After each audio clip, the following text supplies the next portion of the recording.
Voy a dar paso a Mario Fernández Pacheco, de InfoJobs, con su charla Domina la gestión de datos con React Query. Un aplauso, por favor. Okay. Muchas gracias. Hola a todas y a todos, también los que estén viendo en casa. Y nada, voy a presentar un poquito de React Query, que es lo que estamos usando en InfoJobs desde hace ya bastante, al menos desde que yo estoy por aquí. Pero bueno, antes de nada, quería hacer una breve introducción mía, ya que, bueno, yo no soy parte de Vinta como tal, soy externo. Pero bueno, yo soy Mario, soy consultant software developer en ThoughtWorks. Llevamos aquí en la casa un año y un mes, parece mentira, que ya ha pasado tanto. Pero nada, específicamente estamos en la parte de InfoJobs, el lado de empresas, y nada, hemos ayudado a desarrollar Nuvo por ese lado.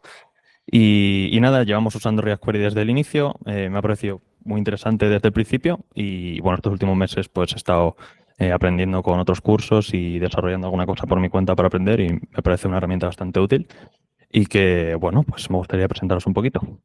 Antes de nada, quiero dar un poquito de contexto, así que bueno, seguro que todas aquí en algún momento nos hemos visto en la situación de hacer una petición a por unos datos a través de una petición HTTPS.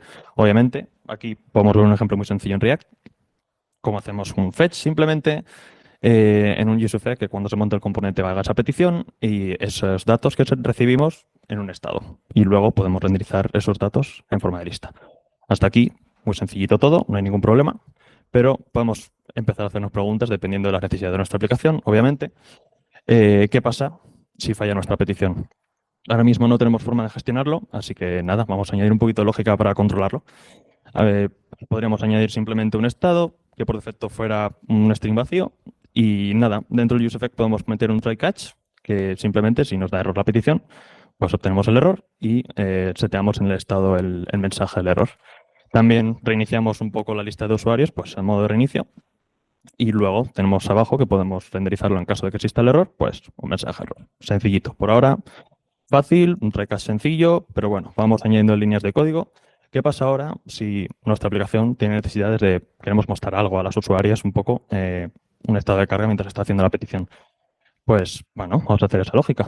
Vamos a añadir otro estado, en este caso es un isLoading o isFetching, como queréis llamarlo, que de primeras va a ser false. Y bueno, pues cuando hagamos la petición se va a poner a true y cuando termine la petición, ya sea si ha dado error o ha sido correcta la petición, pues simplemente lo volvemos a poner como false. De esa manera podemos aquí mostrar al usuario que se está haciendo la petición con un texto simple. Ok, por ahora sencillo, vamos viendo que el código sigue agrandando poquito a poco. Pero bueno, podemos preguntarnos más cositas. ¿Qué pasa si no necesitamos la lista de hacer esa petición a la lista de usuarios tan frecuentemente? Igual no cambia tanto del lado del servidor. Tenemos que hacer esa petición todo el rato, cada vez que montemos el componente, cada vez que naveguemos por la página y vayamos aquí. Bueno, podemos a lo mejor resolver algunas preguntas, tipo, vamos a guardar los datos en un contexto de React o podemos usar un almacenamiento en cliente como Redux o Zustand, que a lo mejor os sonarán algunas, o simplemente guardarlo en caché y así pues al menos nos ahorraremos alguna petición de más. Podemos seguir preguntándonos cosas a través de estos datos que hemos guardado. ¿Qué pasa? ¿Cómo sabemos que debemos actualizarlos? Al fin y al cabo los tenemos guardados, pero igual el servidor ha cambiado los datos. Necesitaremos estar on sync, necesitaríamos reflejar esos cambios y un poco actualizarlos. Pues añadiríamos gestión de esto. ¿Qué pasa también si queremos reintentar una petición? Igual una página con una petición, pues nada, recargamos la página y ya está. Pero imaginad que hay 20 peticiones o hay 15 por exagerar un poco, de las cuales una falla. Vamos a tener que hacer una recarga de todas las peticiones porque una falla. Igual podemos ayudar al usuario y que solo recargue una parte o, bueno, ayudar de ese sentido. Podemos seguir añadiendo preguntas. Ahora mismo estamos hablando de búsquedas, pero ¿qué pasa con la modificación de datos? ¿Qué pasa si modificamos los datos, hacemos una petición al servidor? Necesitamos también actualizarlos en los datos que tengamos guardados en nuestro contexto, en Redux o en la caché. Necesitamos actualizarlo de alguna manera. Y necesitamos en las modificaciones también implementar toda esta lógica de gestión de estados. Igual podemos hacer algo para reutilizarlo en otras partes. Pero volvemos a agrandar código, volvemos a tener que pensar en ello y bueno, me ocurren muchísimas preguntas de nuestra aplicación que pueden surgirse y a cualquiera nos puede surgir y todas las necesidades. Y es por eso que aquí React Query nos va a ayudar un poquito. Así en resumen, React Query es una librería de búsqueda de datos y gestor de estados que nos facilita los procesos de búsqueda, almacenamiento en caché, sincronización y identificación de los datos del servidor. Entonces, nos facilita muchísimo todos estos procesos de manera que nosotros solo tengamos que centrarnos mucho en poner focus a hacer una experiencia de usuario mucho más cómoda, mucho más de calidad y una interfaz mucho más bonita. Entonces, con React Query ya instalado a través de NPM, pues simplemente tenemos que usar como base estos dos componentes. Nuestro Query Client, que es el cliente React Query, y un Query Client Provider. Simplemente en el fichero de nuestra aplicación padre, podríamos poner como ejemplo, pues instanciamos un cliente de React Query, que en este caso es muy simple, se puede configurar añadiendo configuración aquí, pero bueno, nuestro cliente de query va a encargarse de gestionar almacenamiento en caché y también de gestionar las búsquedas que hagamos con React Query. Ya hablaremos un poquito más adelante, más en detalle de ello. Y luego, en nuestra aplicación, simplemente pues proveemos nuestro Query Client a través del Query Client Provider, a través de nuestra aplicación, y así podemos usar todas las utilidades de React Query en cualquier parte de nuestra aplicación. Con esa base ya podemos usarlo y muy sencillo. Entonces, pues nada, ya que tenemos esto, vamos a hacer nuestra primera búsqueda. Entonces, el primer hook que nos ofrece React Query, y es el fundamental, creo que es el más importante, se llama useQuery. Y bueno, qué mejor manera de explicarlo que con un ejemplo. Vamos a usar el mismo ejemplo que antes. Queremos una lista de usuarios.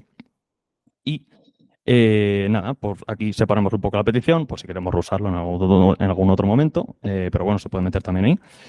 Y en el componente usamos nuestro hook directamente.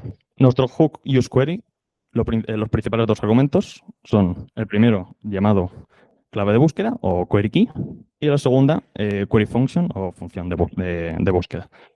La primera, su utilidad es identificar las búsquedas que hagamos, básicamente. Eso es muy sencillo. Hablaremos un poquito más, pero por ahora quedémonos que nuestra clave de búsqueda para buscar una lista de usuarios es users. Es un array de elementos, puede ser de strings, puede ser de strings y números, strings, objetos y números. Podemos elaborarlo como nosotros queramos. Hablaremos un poquito más en detalle después de cómo nos puede servir. Pero por ahora quedémonos que simplemente con users eso identifica la lista de usuarios. Y luego, pues simplemente en la función de búsqueda ponemos nuestra función y simplemente es una función que devuelve una promesa. Ahora es una petición y suele ser una petición de búsqueda, pero tener en cuenta que cualquier función que devuelva una promesa es la que podemos poner aquí. Vale. Pues con el hook y los principales argumentos, simplemente nos devuelve un objeto llamado usersListQuery y de ahí podemos obtener los datos de la petición y simplemente renderizarlos en forma de lista. Por ahora sencillo, está bastante guay, he reducido algunas líneas en comparación con el primer ejemplo, pero bueno, vamos a empezar ahí con las preguntas. ¿Qué pasa si falla la petición? Pues React Query nos facilita muchísimo porque no solo nos da la propiedad data en ese objeto, sino nos da otras propiedades que nos pueden servir a la hora de hacer peticiones. Por ejemplo, nos devuelve la propiedad isError, que esto delimita si ha dado error la petición o no. Y a través de 3 líneas, que incluso podríamos reducir en una, podemos demostrar al usuario pues, que ha habido un error y mostrar el mensaje de error porque también nos viene una propiedad error, que es toda la información del error que nos viene a la petición. Vale, siguiente pregunta. ¿Qué pasa con el estado de carga? Que queremos enseñar al usuario cuando se está haciendo la petición.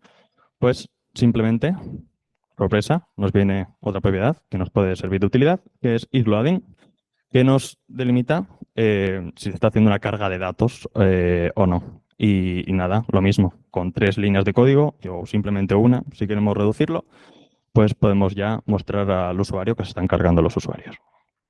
Vale, ya estamos viendo que considerablemente estamos reduciendo mucho código comparado con el primer ejemplo. Hemos evitado try catch, hemos evitado poner 2 estados de más y simplemente hemos puesto un hook, 6 líneas y ya tenemos los 2 primeros estados que hemos preguntado. No solo nos devuelve estas propiedades, también devuelve el hook muchísimas propiedades más, que si me pongo a listar ahora y definirlas, pues no acabamos la charla.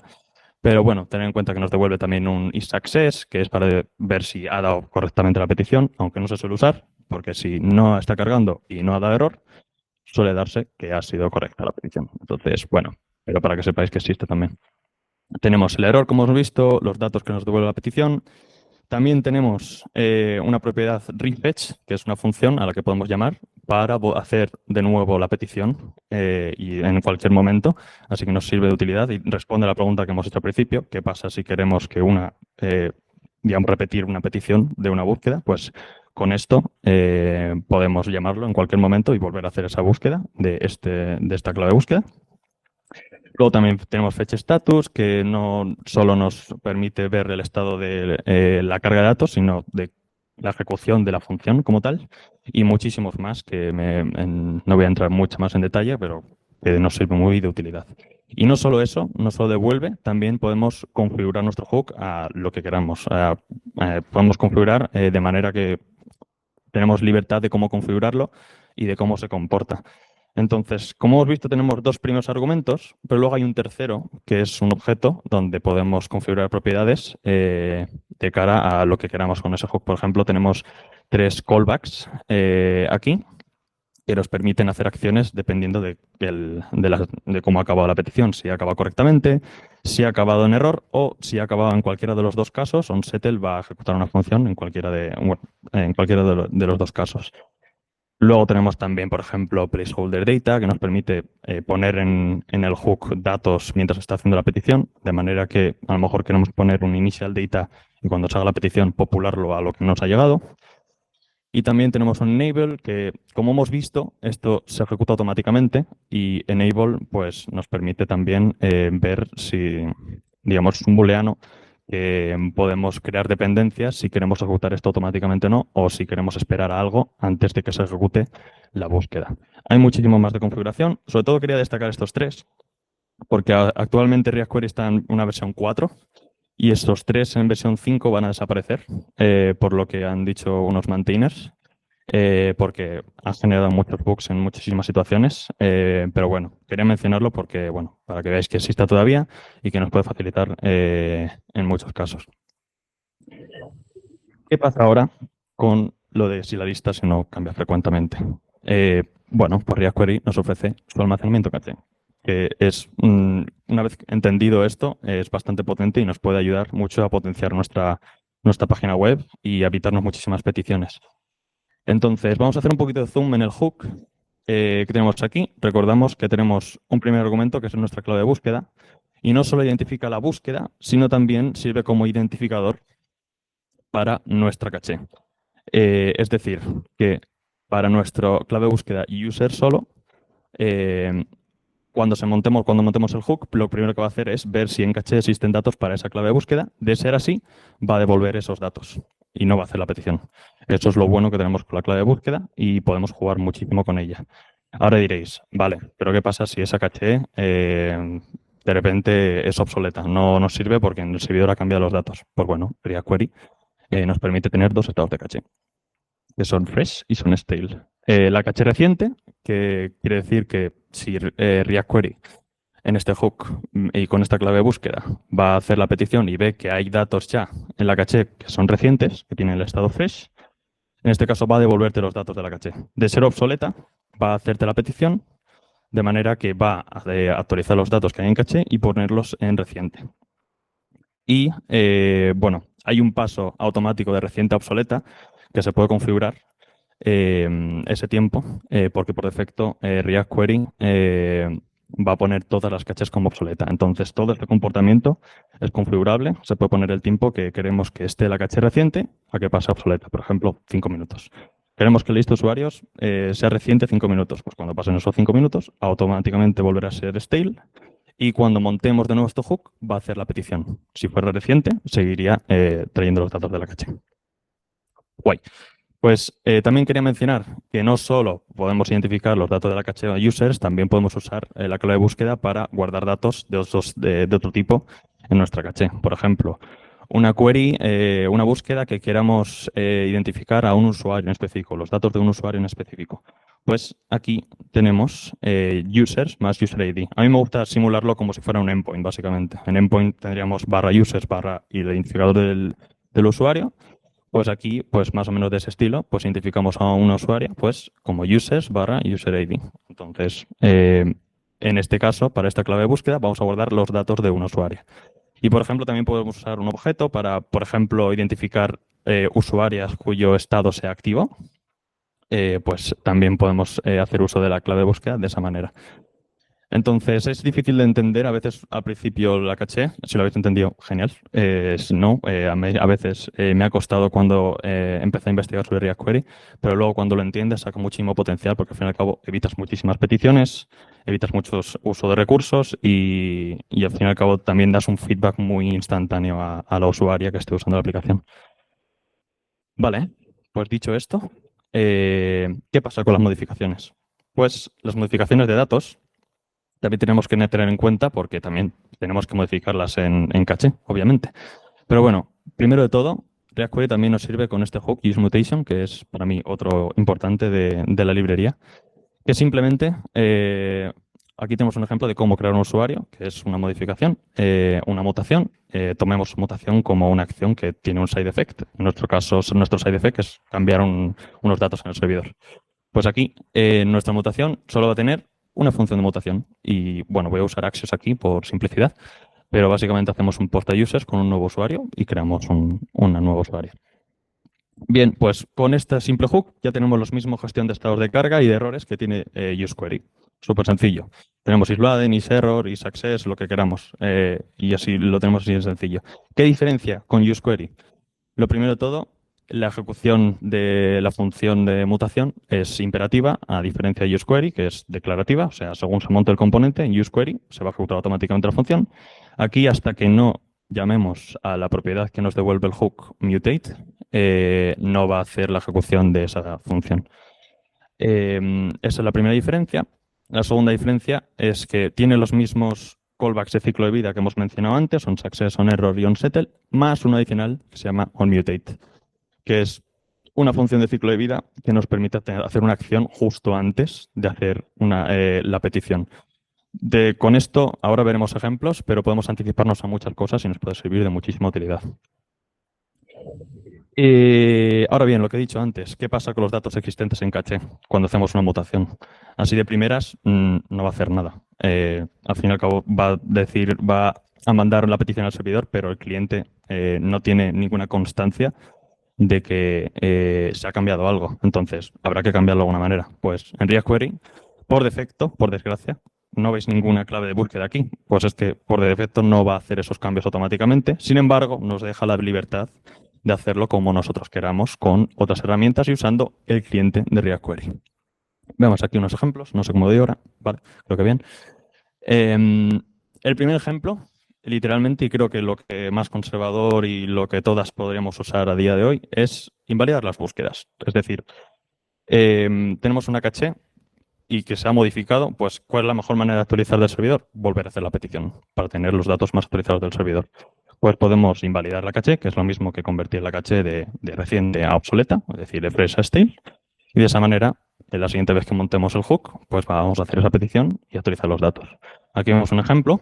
Simplemente con este hook useQuery client podemos obtener el cliente de query, que como os he dicho, nos ayuda a gestionar la caché también de React Query y también nos permite obtener unos métodos para hacer todas estas funciones. Por ejemplo, aquí tenemos en el callback onSuccess, queremos invalidar las queries de users porque se ha creado un nuevo usuario. Los datos de users han cambiado. Pues vamos a buscar esos datos en el servidor nuevos y de esta manera podemos convertir la caché stale y que vuelva a hacer la petición.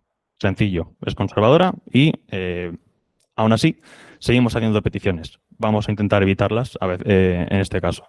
La segunda manera de hacerlo es directamente modificando la caché. Entonces, desde React Query podemos usar también este método de query client, se llama setQueryData, que nos permite modificar directamente la caché.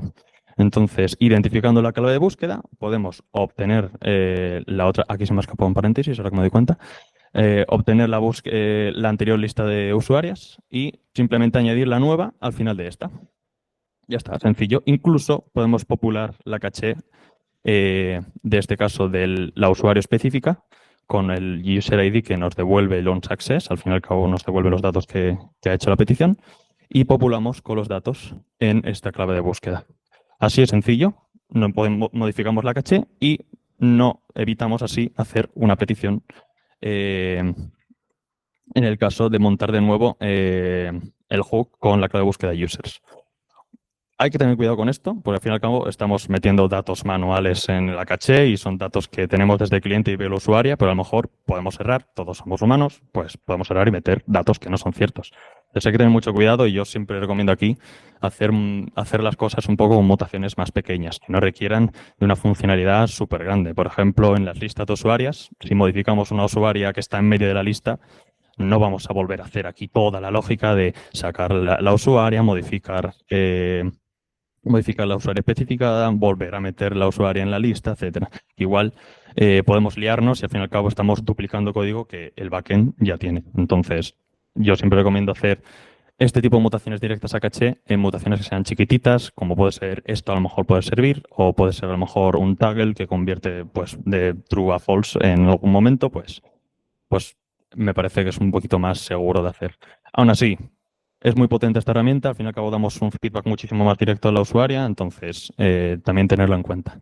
Y luego, una de las potencias para mí de React Query que destacan muchísima gente es una mecánica que se llama Optimistic Updates, que combina las dos para hacer una experiencia de usuario un poquito más rápida. Entonces, consta de 3 pasos la mecánica. La primera, cuando vayamos a hacer una petición, vamos a modificar la caché con datos falsos antes de hacer la petición. ¿Por qué digo falsos? Ahora veremos un ejemplo, pero no son falsos del todo. Ahora veremos. El segundo paso, cuando la petición se realice, es ahí cuando actualizaremos la caché con los datos reales. Y, por último, aunque es un paso opcional, si da correctamente ya lo tenemos hecho, pero en caso de error, React Query nos permite hacer un rollback de esos pasos a través de un argumento que, bueno, a través de lo que nos devuelve la función onTimutate. Ahora, quería enseñar un ejemplo porque creo que se ve muchísimo mejor. Vale, creo que se ve, ¿no? Vale, perfecto. Ok, pues tenemos aquí un ejemplo de creación de usuaria que simplemente aquí en onMutate, creo que voy a poner así.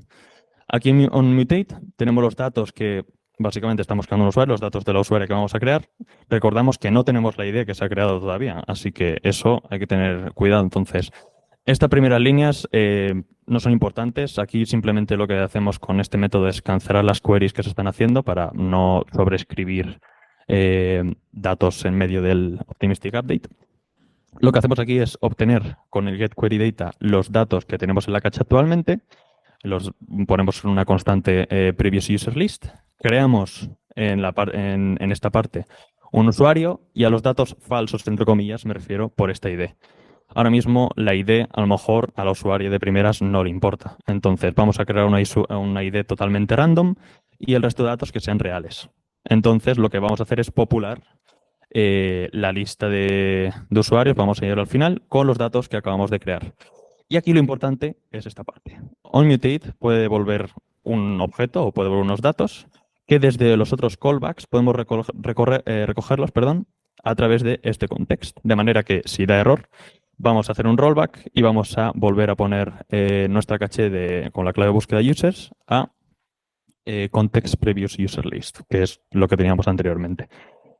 En cualquiera de los dos casos, al final, pues está bien hacer un invalidate queries, ya que, bueno, es cuando tenemos los datos reales y de esa manera, pues, los hooks van a obtener los datos reales en el fondo. Y quiero enseñaros también un ejemplito de cómo se ve, porque aquí hay mucho código, pero poca cosa visual. No sé si se ve esto, creo que sí. Pues esto es un ejemplo de una lista de usuarias.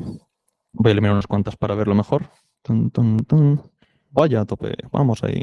Problemas del directo. Voy a ir poco a poco porque igual hay un timer que... Vale.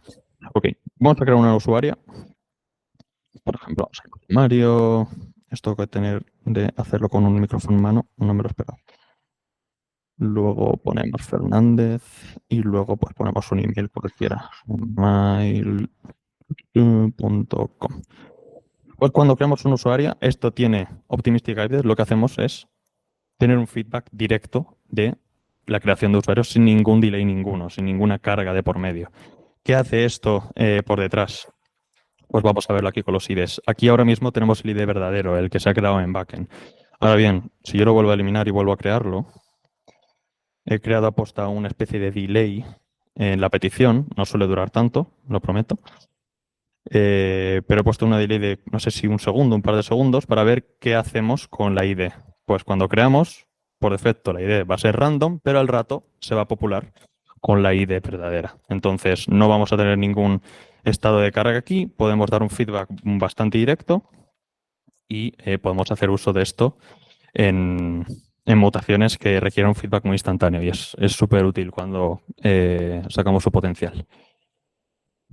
Lo único, lo mismo con la segunda manera de modificar la caché directa.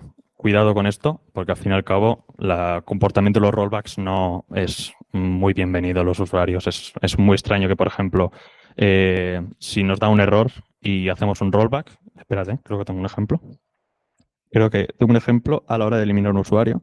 Si yo selecciono esto, la función de eliminar un usuario va a fallar. Entonces, aquí nos da directo, pero tenemos un rollback que nos vuelve a aparecer el usuario. Y eso, a lo mejor, para el usuario no es muy cómodo y en comportamientos mucho más complejos, pues no tiene que ser lo más cómodo del mundo. Por ejemplo, si estamos haciendo un formulario con 20 datos y vamos a crear un usuario con 20 datos, si hacemos esto y nos da error, va a decir el usuario, voy a tener que rellenar los 20 datos de nuevo. Entonces, cuidado con esto porque nos puede crear una experiencia de usuario un poco regular. Entonces, lo dicho, no explotar esta utilidad, esta mecánica es súper útil, pero hay que tener cuidado, asegurarse que las peticiones no fallen muy frecuentemente y que sean mutaciones a lo mejor más pequeñas, pues pueden ayudar también a que ese feedback sea muy instantáneo. Entonces, ¿qué es lo recomendable aquí? Pues lo recomendable es usar el primero, porque al fin y al cabo es lo más conservador, pero si queréis usar la mecánica de modificación directa, pues podéis fomentar muchísimo la performance de la aplicación y que la usuaria pues también tenga un feedback muchísimo más instantáneo, como he repetido 1001 veces ahora. Vale, pues es que React Query tiene muchísimo más. No voy a detallar muchísimo, pero estas dos cosas son las principales, useQuery y useMutation. Pero tiene muchísimo más. Tenemos la opción de hacer búsquedas anticipadas de datos. Pongamos un ejemplo, tenemos una lista de usuarias y sabemos que las usuarias que están usando la aplicación va a seleccionar siempre una de las 3 primeras usuarias, por ejemplo. Pues podemos anticiparnos y hacer con esta función prefetch query, podemos hacer las búsquedas de esas tres primeras usuarias. Entonces, de manera que si la usuaria selecciona cualquiera de los 3 primeros, va a ir directamente a los datos de esa usuaria sin ningún tipo de carga ninguna, porque ya los hemos buscado de manera anticipada.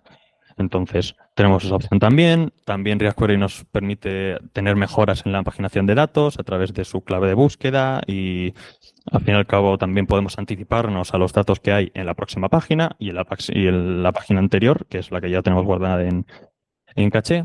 También tiene un hook que esto es súper guay porque lo implementamos en mi equipo hace unos meses y lo he visto funcionar y está súper guay. Que es un hook que nos permite hacer paginaciones infinitas, que ahora está muy de moda, que es el tema de poner abajo un load more y que vayan añadiendo más cosas haciendo scroll. Incluso no solo un botón, puedes hacer un comportamiento para que según vayas bajando se vayan buscando datos. Y está súper guay. También tiene unas herramientas para desarrolladoras, que si me da tiempo lo enseño un segundito aquí, que lo tenemos aquí, de manera que podemos ver qué hay en nuestra caché y de manera que podemos debugar muchísimo más fácil y podemos ver qué estado tiene la caché, si tiene un estado fresh, si tiene un estado stale, podemos incluso invalidar algo para que cuando volvamos a buscar vuelva a hacer la búsqueda. Entonces, está súper guay y está muy bien hecho, si queréis echarle un vistazo. Y bueno, mucho más, que no me voy a poner en detalle, pero bueno, tiene muchísimas cosas, compatibilidad con SSR, buenas prácticas de testing, está bien documentada para tener buenas prácticas de testing, una configuración bastante flexible, es una librería open source, así que tiene una comunidad bastante activa, yo diría, y tiene muy buena documentación. Desde la versión 4 tiene también, no solo está para React, creo que también está para Svelte, Solid y Vue, si mal no recuerdo, pero la que mejor está es React. La que mejor documentada está, el resto todavía está en desarrollo. Y bueno, no todo es bueno, que estoy contando aquí muchísimas cosas buenas y tal, pero bueno, tiene sus inconvenientes y quería detallar también, quería ser sincero de sus inconveniencias. Lo primero de todos, pues una curva de aprendizaje que toda librería igual puede tener, que pues son conceptos nuevos a aprender, son una sintaxis que hay que comprender, que a lo mejor a alguien le puede costar menos y a otras personas les puede costar más. La gestión del caché puede ser un poquito tricky al principio, pero bueno, una vez lo entiendes tiene muchísimo potencial. Y también para nuevas desarrolladoras de React pues puede ser un poquito difícil esta librería. Entonces, preferible pues aprender cosas de peticiones antes que esto. Puede ser demasiada abstracción, es decir, nos facilita muchísimas cosas, pero a lo mejor demasiado en algunos escenarios. Entonces, en escenarios específicos, pues puede ser un poquito abstracta. Puede que no lo necesitéis. Al fin y al cabo, esto pues, facilita mucho la gestión de datos, pero igual no lo necesitáis si se sobreusa la herramienta. Entonces, pensar antes de nada que a lo mejor para casos que requieras una gestión de búsqueda bastante compleja, pues puede ayudar, pero en una aplicación así chiquitita, igual no tenéis por qué usarlo. Y por último también, pues tiene una falta de soporte de navegadores, sobre todo los antiguos, porque depende mucho sobre todo de la Cache API y la Fetch API, que son APIs de navegadores más modernos. Y nada, lo último que queda pues es probarlo. Al fin y al cabo, la mejor manera de aprender una librería es probarlo y que lo testéis, que veáis lo potencial, que veáis cómo funciona. Y bueno, quería mostrar esto un poco porque me dio curiosidad el otro día cuál era la tendencia de React Query. Vemos dos líneas. La primera es React Query en versión 3 y la segunda versión 4 que el grupo de open source TanStack lo adquirió. Y de ahí que pueda tener soporte para Vue, para Svelte y para Solid. Y hasta llegar hasta, creo, como 1.700.000 descargas a la semana. Así que está en auge, va aumentando cada vez poco a poco, lo va usando más gente y ven los beneficios que pueden tener en las aplicaciones. Y nada, creo que eso es lo último. Dejo un par de recursos, que básicamente documentación de TanStack, que está súper guay. Luego el blog de uno de los maintainers, que se llama TK Dodos, que está súper guay y he aprendido muchísimo de las ventajas y desventajas de React Query de la librería. Y, por supuesto, Google o ChatGPT en una búsqueda, pues siempre nos puede ayudar, como no. Y nada, creo que eso es todo de React Query. Muchísimas gracias y nada. Si tenéis preguntas. Muchas gracias, Mario. Vamos un poco pasados de tiempo, pero si alguien en la sala tiene alguna pregunta o alguna cosa a comentar. Sí. Buenas. ¿Esto lo habéis integrado con el dominio? Sí, justo. Y lo que hacemos en InfoJobs es las claves de búsqueda son los nombres del dominio, de las use case. Entonces, de manera que las use case son lo que identifican lo que estamos haciendo en las llamadas.